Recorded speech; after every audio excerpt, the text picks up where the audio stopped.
Hello, everybody. This is Ian Beckles, and welcome back to In the Trenches. I know all you Buccaneers fans had a good day yesterday at 1 o'clock. I know we did here at Dignitary Tea and Kava House. We enjoyed ourselves watching that game.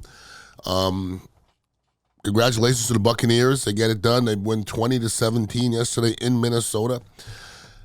I've played on some bad football teams. Most of them were bad. Bad teams don't win on the road a lot. I'm just telling you. Winning on the road against a good football team. First of all, let me start by this, all right? There's 32 teams in the league right now overreacting. It's one game, period. Like, I've had somebody today, I was on the Mike Calter show today, and I heard somebody, I told you, what did you tell me? You don't tell me nothing after one game, okay? Nobody tells nothing after one game. Nobody is anything right now. Let's just get that straight. Kansas City's not bad. Pittsburgh's not bad. The Giants can't be that bad. Cincinnati's not that bad. You think Cincinnati's offense not good? Come on now, it's one game now. That's all it is. So that's we have to take it. That being said, I don't know if I've ever really spoke negatively about Todd Bowles on my podcast, because at times I think head coaching is overrated and underrated at times. I've never seen anything about Todd Bowles that really upset me, okay? For those that don't think Todd Bowles is a good coach, what I did see yesterday was guys fighting for their coach or fighting in general, okay? That's all I look for. If you watch Buccaneer football like I do, every snap, every game, that was a different looking defense yesterday. At the end of the first quarter, we had former players in here going, boy, that looks a little different, doesn't it? They just were flying to the football, okay? I didn't see that last year. I didn't see that. Last year didn't look right at the end of the year. Yes? Okay, once again, one game now. That's it. I'm not going crazy. There's 32 teams, 16 winners. 8 of those 16 winners probably won't make the playoffs, and vice versa. Okay, the ones that lost yesterday, oh my God, woe is me. A lot of them are going to make the playoffs, okay? There's 17 games. It's a lot of damn games out there. I thought coaching-wise, we looked vanilla offensively, but effective. That being said, you're not going to continue to march that out there and win continuous games.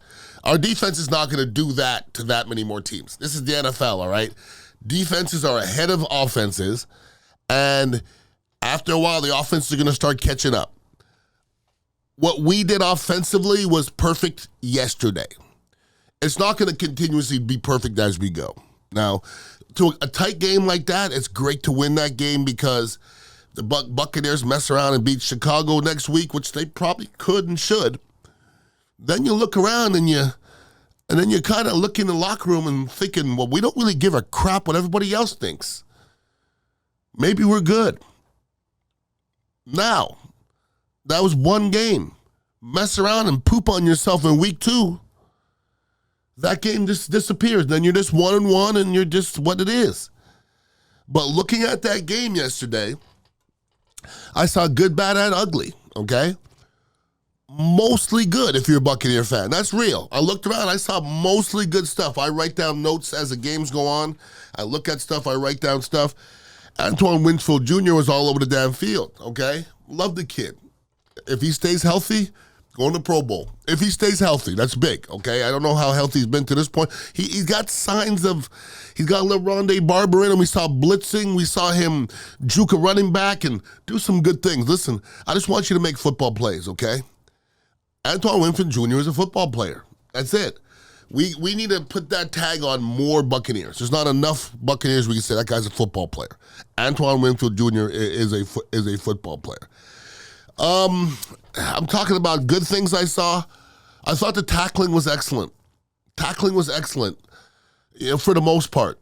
You come down at the end of the year, good tackling football teams, they make it. If you're a poor tackling football team, it's going to be a long, long football season. What I saw yesterday, I saw some wonderful things tackling. I saw Devin White, and I don't know how much is mental. I don't know how much it's physical. Devin White looked like Super Bowl year Devin White. All over the place, flying I mean, when he is at his best, he's one of the best. When he's at his best, he's one of the best middle linebackers out there. He just is. We need consistency from Devin White. You need him to shut his yap. In the offseason, he was a little bit too yappy for me. You can play football, brother. Just go out and play. Go out and play. Somebody's going to pay your money. Don't know if it's going to be the Buccaneers, but somebody's going to be out there paying your money. The DB, Izian, young kid, unbelievable interception. I mean, that was just a theft. I don't know what their receiver was, but he literally just snagged it out of his hands. That was going to probably be a touchdown, okay? So he was good, bad, and ugly himself, this Izian kid. He had that unbelievable interception/steal. Then he had a pass interference around the goal line, which was pass interference. You can't hook somebody with that hand. You can't do it, whether you're a Buck fan or not. You can't hook him. And then he missed that tackle on Addison on the touchdown, which I thought was a great effort by Addison. But if you're, Izian, you got to make that. You got to make that tackle. But as a whole, I don't have many complaints about this Buccaneer defense, man. I really don't. They were flying. We got to get more pass rush. JTS, I just still waiting for you to do something. And don't tell me he jumped on a fumble. I don't give a rat's ass if somebody jumps on a damn fumble. Football playing to me is not jumping on fumbles and blocking passes. You're a defensive end. You're a defensive end or a linebacker. You got to get after that damn passer, brother. You got to go. Shaq Barrett was flying yesterday. I don't know if he had a sack, but Shaq Barrett was flying yesterday. It's a difference. When you put that film on and you put Tryon Shoyinka and Shaq Barrett, it's a difference. Shaq Barrett has an edge. Joe Tryon Shoyinka, no edge. None. There's no nasty to it. You got to be piss and vinegar in there a little bit, okay? So we need to see more as far as the pass rush. Vita Vea, I saw a couple plays where when Vita Vea turns it on, if you know what the hump move is, Reggie White pretty much made the hump move popular. Pretty much you get into someone and you use their leverage against them, kind of like a wrestler. Vita Vea is starting to figure out how to do that. If he does, everybody else is in trouble. Because he did it a couple times yesterday, and those guys have no chance with his little chubby self humping them on that football field with his 6 foot, 380-pound ass humping people on the field. Okay? So Vita Vea, when he figures things out, I think he's starting to figure things out. And Vita Vea, to me, mostly is it's his health. If he stays healthy, he's going to be fine. But we got to see him for 16, 17 games this year. I thought the offensive line, for the most part, played well. There was a couple penalties here and there. I know Gadecki had an early mishap, an early penalty. I didn't hear Tristan Wirfs' name at all. At all. So if Tristan Wirfs falls off 40%, he'll still be a fantastic left tackle. That's how good he is. So I'm done worrying about Tristan Wirfs. I'm done. The Filer kid, I didn't hear his name much either. They got to run the ball better, okay? As a whole, the Buccaneers ran the ball. I think Rashid had 17 attempts, 39 yards. That's not good. That's 2 point something a carry. It's not good enough. But at the end of the day, it's the rushing attempts. Still having the ability to rush the football at the end of the game is important, and the Buccaneers had that.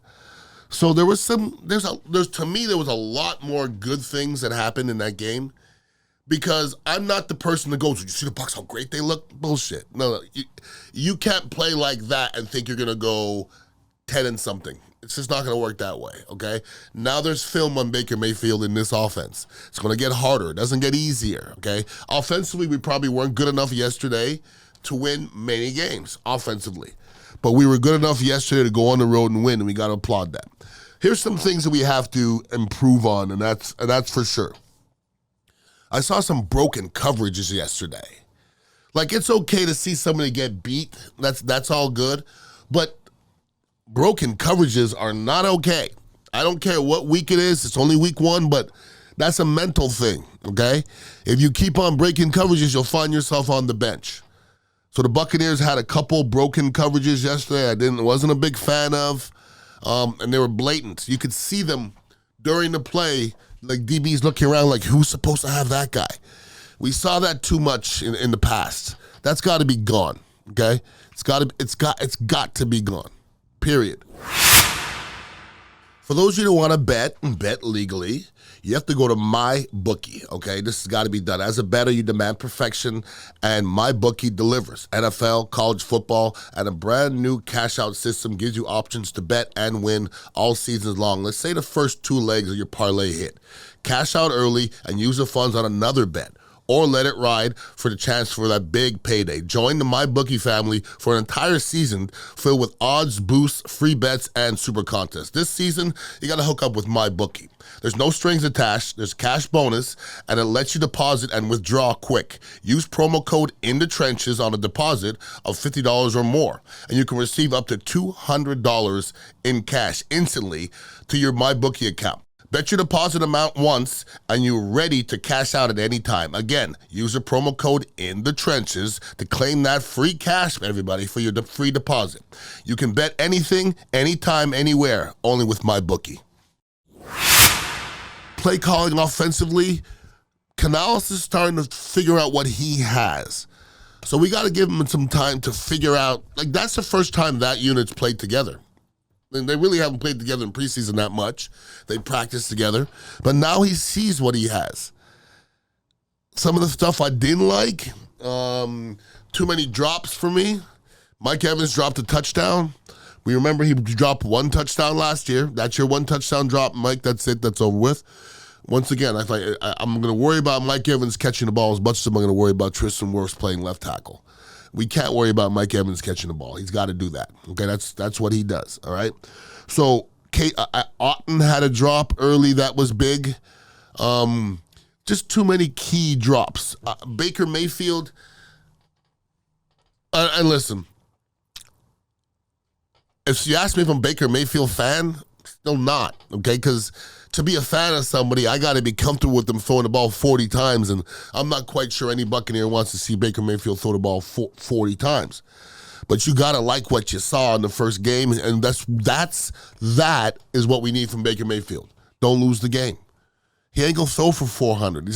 We're going to lose. We're going to lose. We got to play defense. We got to not turn the ball over.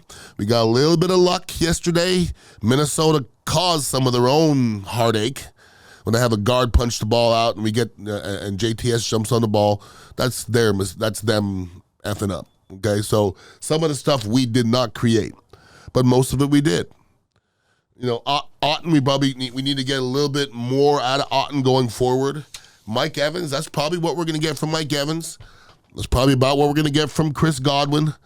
But as a whole, offensively, we played safe football. Safe. Which is good for yesterday. Going forward, that maybe against Chicago we could play safe football, but I need to keep on looking at the schedule and what's ahead of us. Safe football is not going to take you. It's not going to take you very far. All right. Broken coverages, too many drops.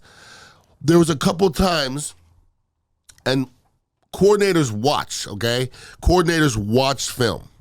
There's a couple times where the Buccaneers came out in an empty set. We used to call it scat back in the day, where there's just all receivers out there and there's no backs, all right? The problem with an empty set is there's 5 offensive linemen blocking, and if it's an empty set and you got no running backs, if you send 6 guys, you got to throw it hot, period. A couple times yesterday in our empty set and scat form protection, they came at Baker Mayfield and he didn't make the right decisions. He didn't make the quick enough decisions. I don't know whether the receiver didn't break off hot. I don't know if Baker didn't see it, but a couple times it got us in trouble. So going forward, we're definitely going to see more of that, okay? So, to me, when people watch that film of our offensively, the Buccaneers yesterday, I don't know if we're going to instill fear in a lot of people. But when they watch us defensively, they're going to go, okay, well, this Buccaneer team, they might be back a little bit defensively. Before we're back, though, we got to put that quarterback on the ground more. We don't put him on the ground enough. We really don't. We have to be, we were running around the field. If you add a pass rush to that, then now we're talking about the Buccaneers of old. But until you put a pass rush in there, we can't really compare ourselves to the Buccaneers of old. Now let's go back to the fourth down where Todd Bowles went for it on fourth down. At the time, I questioned it. And this is my thing, okay, about a coach's decision. I'm going to question the decision regardless, because I go by the flow of the game, your strengths, whether it works or not. Doesn't matter to me as far as your decision making. Okay, I thought he should have kicked the ball. The fact that he went for it and got it, great. Okay, from what I heard from a good source that he was going to go for it regardless. I'm okay with that. Listen, if you're a coach and you have confidence and you look at your team and say, let's go, let's get it, I'm okay with that.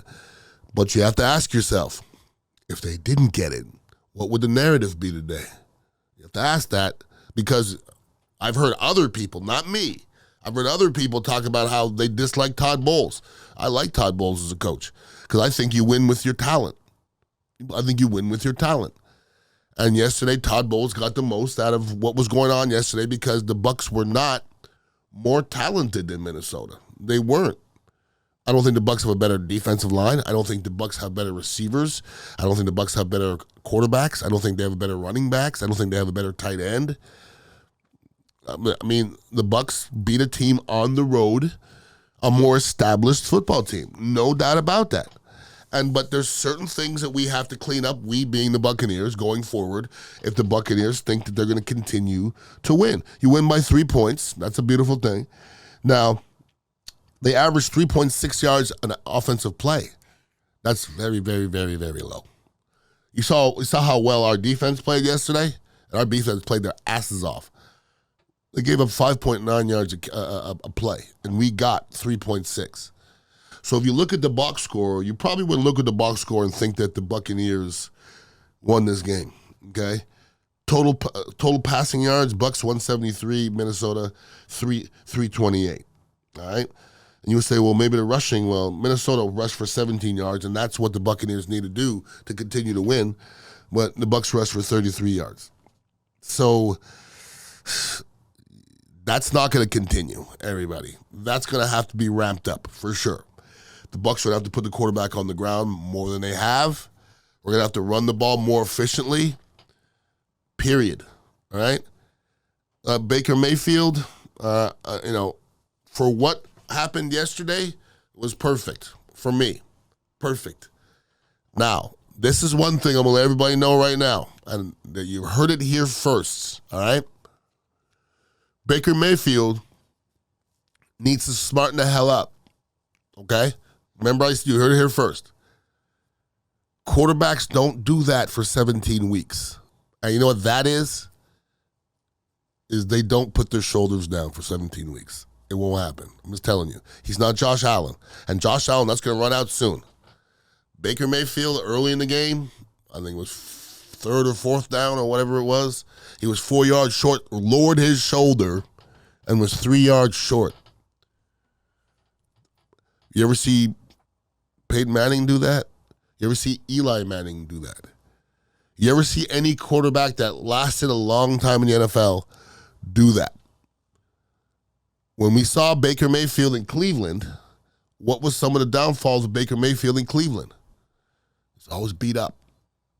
Got slings on and harnesses, and he's a tough guy, and bullshit. Get your ass out of bounds. Slide. Tom Brady ain't catching no licks, but Tom Brady's going to be there in the 17th week. So, Baker Mayfield, you're not going to do us any good if you're getting licks all season long. You're not built for that. So, I'm almost positive in the meetings today, his quarterback coach, his offensive coordinator, his head coach are going to say, stop doing that. You're a starting NFL quarterback.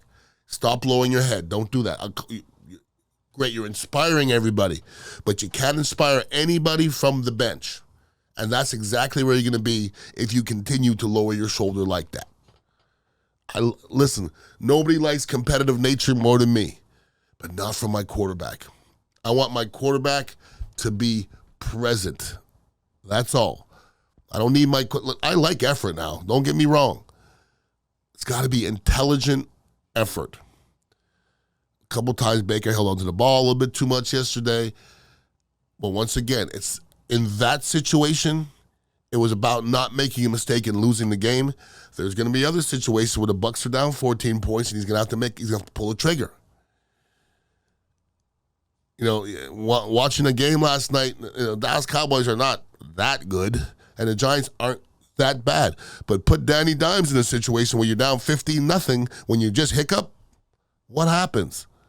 Giants aren't built to come back from down 15-0 in 5 minutes. They're not built like that. I'm not sure the Bucs are built like that either.